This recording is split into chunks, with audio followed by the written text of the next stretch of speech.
We need to talk. And it's not about me. Well, actually, it is about me. But it's not about me. And I apologize for the sniffling you're going to hear. I just got done bawling my eyes out.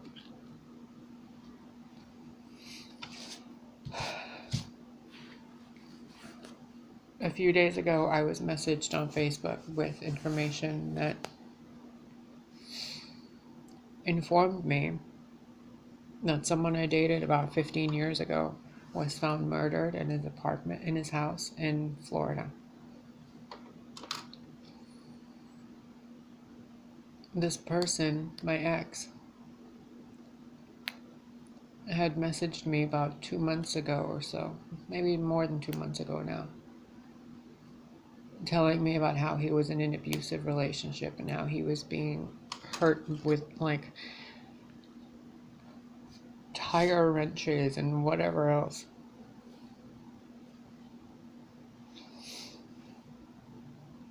I didn't know what to do about it.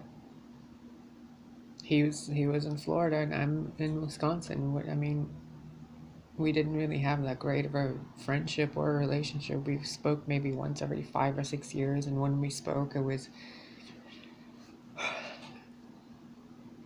it would have been more pleasant to just have dental procedures without Novocaine.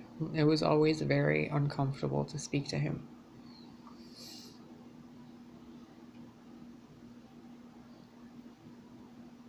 So much so that when I read the article of him passing, of him being burned fucking alive in his house by some lunatic that he was dating that was abusing him, I thought that my ex was the one that did the burning of the house. That's how involved in my own pain I was, that I didn't notice that the person I dated was dead. I thought he was the murderer.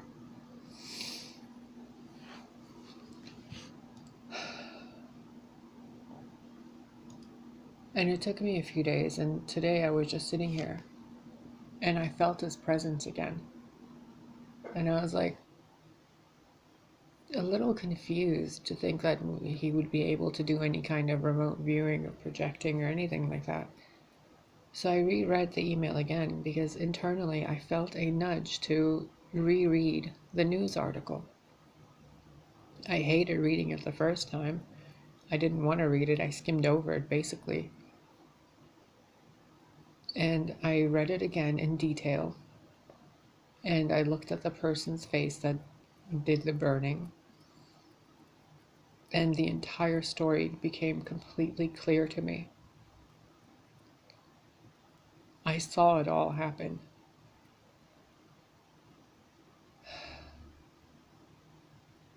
And I've been crying for the past few hours and communicating with his spirit, the person that passed. We're just going to call him J, like the letter J. And in this process, I became very aware while speaking to him of a lot of different things and how much we as people judge other people, including ourselves, but we judge others to avoid the realization that what we're judging them for, we are also guilty of. And I sat here and I had a very beautiful discussion with him, literally in front of me, seeing his visage, his energy in front of me. And at first I was a little taken back, but then I realized this is what I do for a living. This is my life. I'm in the in-between. So fear has no place here because I know what fear attracts. And he said the same thing to me that he would always say, which was kind of a insulting knock, but at the same time it was kind of a you know, are you going to take the bait and be braver, or are you going to be a coward type of a comment. And I took the bait, realized my bravery, spoke to him, felt him, communicated, saw it all happen, played it all out, made contact with his, attempted to make contact with his family to see what I can do to help, and assisted in helping his soul pass over to the wherever he's supposed to be going. And in the process, I realized so many people come and go in our lives, and we don't know where they go after they leave here. Do they go somewhere worse because of what we feel about them? Are we the voice that the ones in hell hear when they're being tormented? Is it the voice of the living that they hear? The voices of the people they wronged? While I was talking to him, I was asking these questions to myself and my guides and his guides, and my heart broke again and again and again, realizing how much pain we had put each other through, and how much we hadn't forgiven each other for things, and how much I had maintained an image of him as a villain in my story, and how much it even hurt to release that notion of him, to see him for who he was and who he is. Someone who was very hurt in his life, who didn't know how to love properly, and who was doing the best that he could, who did everything for his own success and career and stability, and praised everyone he was with. Everybody was amazing to him. Like, whoever he was with he was so proud of them. Of course, there were moments where he was a total douchebag, but who isn't? But we can't hold the negative moments on top of people's heads like strings attached to them, like echoes of demons of the past that we perpetuate because we're unwilling to forgive.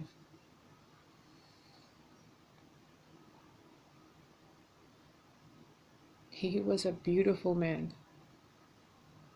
And in whatever reality he is, he still is. He had suffered through a lot of physical illnesses. He was on a lot of pharmaceutical drugs. He was working day in and day out. And his joy in life was his dogs and the people he loved. He had helped me so many times.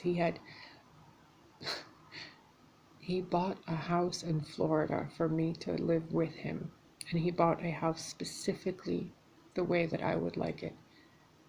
This was like 15 years ago, and I didn't go.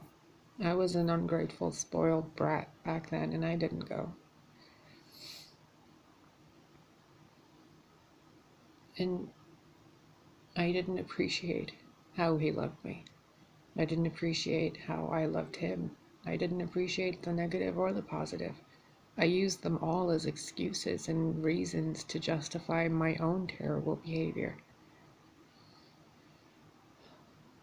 Do you know what it's like to sit here and to be doing something completely in your own world, and then to receive a message from a friend you haven't spoken to in years, and the last time you spoke to them wasn't a pleasant time, it was a moment in passing, or it was an argument type of thing, and then they come to you with information that someone you dated years ago died of murder, and you can't do anything about it. You can't do anything but realize what you've gone through and what you're going through, and how you, as a soul, as a conscious, aware being, now have only one thing that you can and must do.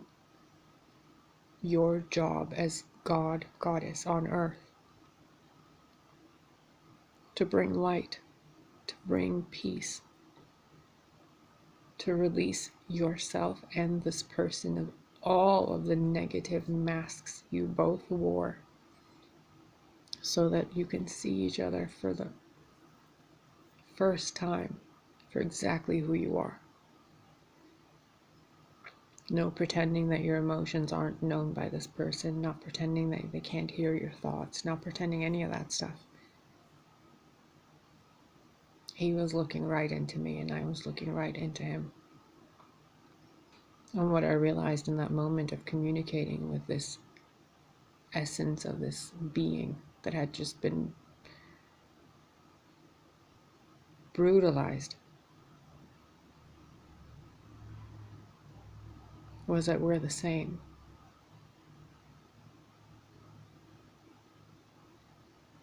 I have someone in my life, the person I was married to for 8 years,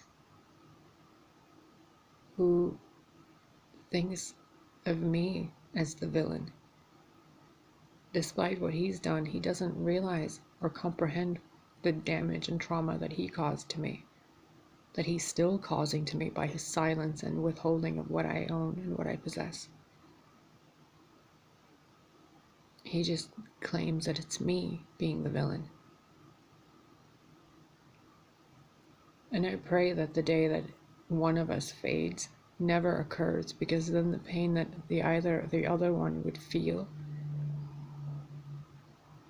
it's not something you get over immediately or within a day or within a month. This stays with you. It's another scar on the soul.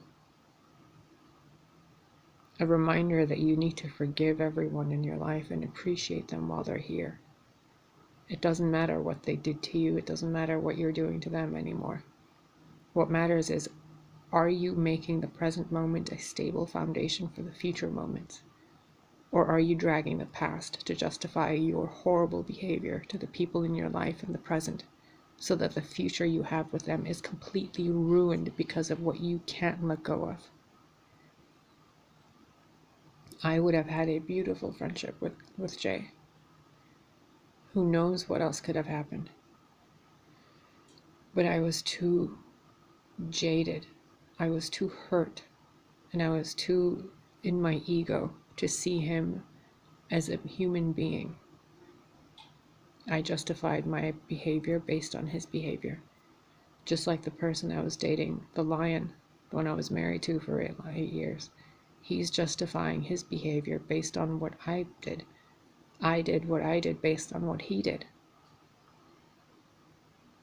And for 2 years I've been attempting to get my things back now, and it's just been silent treatment after silent treatment while he moves on with his life, and I'm living not even paycheck to paycheck. I'm living off of $700-800 a month, while everything we had for 8 years is in the house with him. And he's justifying his behavior based on my past behavior, which was based on his past behavior, which was based on our past upbringing. If I died, how would he feel? Knowing that he's in the house with all the belongings and the cats and everything we raised, that he denied me the ability to see them or to touch them or to even have my grandfather's things, who passed away in 2008. Yet this person still has them in the house with him. How would I feel if he passed away? Knowing that everything in that house, everything that we had, is just gone permanently. No apologies, no communication, no moving forward, no dinners, breakfasts, no cuddles, no hugs, nothing. Just nothingness, eternal nothingness. Is that worth your egotistical thoughts, emotions, and behaviors? When you know, blessed well, that one moment of peace between you and your enemy is worth more than anything else in the world that you could manifest to avoid making peace. If you were standing face to face with your enemy, or the person who thinks you're his enemy or their enemy, and none of you spoke And the universe gave you the option of yell at each other or hug each other. And it's the only thing you get to do for the rest of eternity. It is the last thing you get to do with this person. What would you choose?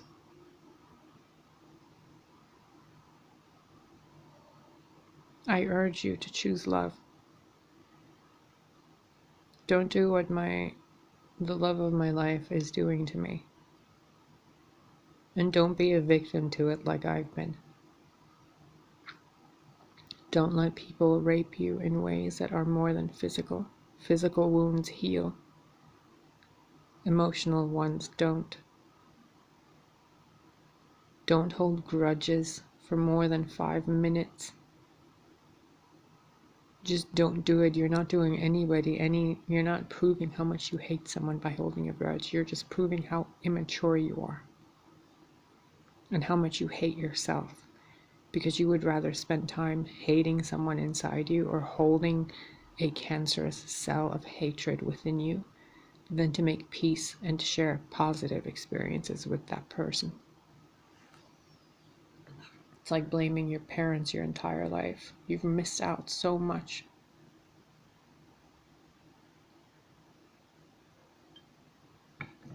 What would you say to someone you hate if you were at their eulogy? If you were at their funeral? What would people say about you if they were at your funeral? Oh, that bitch was so hateful. She spitefully held everything for years and didn't let anybody get near her. Oh, she complained about everything. Oh, that one, he silent treatmented the person that loved him the most and treated her like shit. Oh, he kidnapped 4 cats and disappeared and locked the door behind him. Oh, that one, she abused her children until she was like 70 years old, and then the children didn't know how to love her because they'd spent their entire life being abused by a mother. Oh, the dad, he was completely invisible in that person's life. He was never even there. What do you want them to say? Or do you want to have a better reason and a better story to tell, instead of one that paints you as the victim and someone else as the victimizer?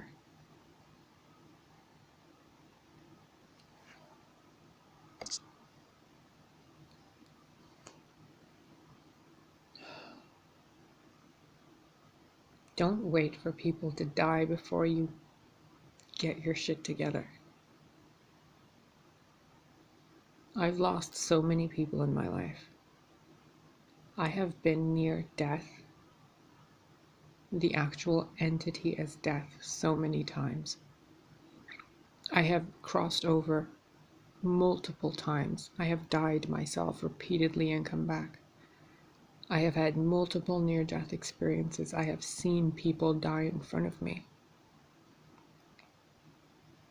I have seen memories wiped. I have seen experiences altered. I've seen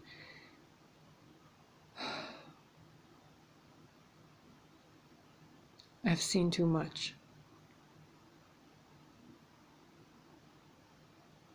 I've held people while they died in my arms. I have seen people hold other people while they died in their arms. I've seen the grief and the trauma that it causes.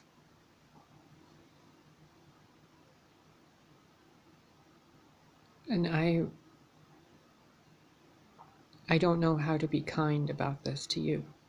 You have no idea how ignorant you're being by holding grudges against people. It is so pathetically de-evolved for a human being to hold a grudge against another one. You ignorant little children.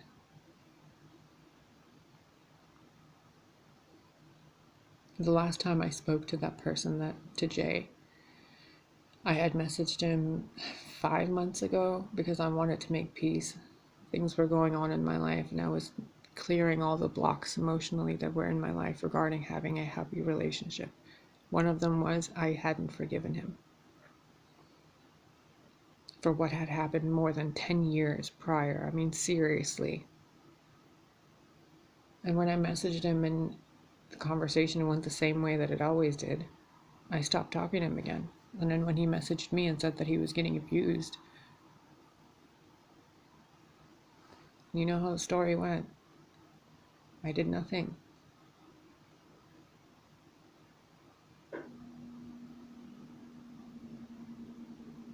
Don't be like me. Be better. The lion that I was with for 8 years, he remembers 6 years. That's 2 years lost right there. He remembers the villain aspect of me. He's like, we loved each other? You call that love? Like, yeah, I call that love.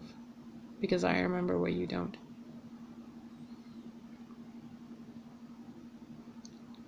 If there was a moment of peace between the two, between you and your frenemy, between you and your everything, before they're taken from you so you can learn those lessons, the possibility of the lives you could live far outweigh your pettiness.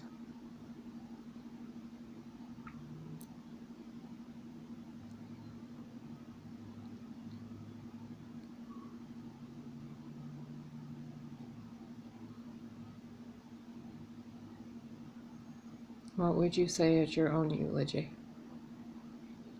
that wouldn't make you feel like shit about yourself?